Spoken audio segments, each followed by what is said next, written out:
नमस्कार दोस्तों आज मैं बहुत ही मज़ेदार गीत सुनाने जा रही हूँ। तो वीडियो को लाइक ज़रूर करिएगा और अपने दोस्तों के साथ भी शेयर करिएगा ताकि वो भी इसका आनंद उठा सकें। और यदि हाँ हमारे चैनल पर नए हैं तो प्लीज़ हमारे चैनल को सब्सक्राइब कर लीजिएगा। तो चलिए गीत सुनिए और आनंद लीजिए। मकई का रोटी खाई पेटवा मोर गड़ेला मोर बलमुआ हो, मोर बलमुआ हो ले औता गेहुआ पिसाई मोर बलमुआ हो, ले औता गेहुआ पिसाई मोर बलमुआ हो, ले औता गेहुआ पिसाई मोर बलमुआ हो।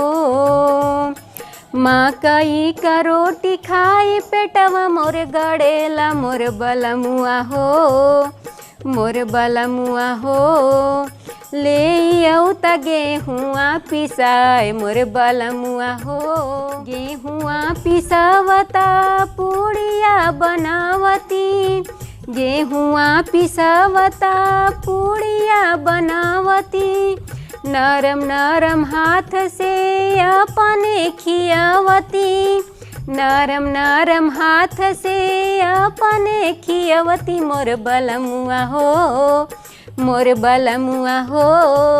4 दिन में जाईता मोटाए मोर बलमुआ हो, 4 दिन में जाईता मोटाए मोर बलमुआ हो, मोर बलमुआ हो 4 दिन में जाईता मोटाए मोर बलमुआ हो। जाई के बजरिया से, जाई के बजरिया से लियावता फूल की पानी, जाई के बजरिया से लियावता फूल की पानी, बतिया हमारा तुमाना दिलबर जानी, बतिया हमारा तुमाना दिलबर जानी मोर बलमुआ हो, मोर बलमुआ हो। बढ़ी जैते जिभिया के सवाद मोर बलमुआ हो, बढ़ी जैते जिभिया के सवाद मोर बलमुआ हो।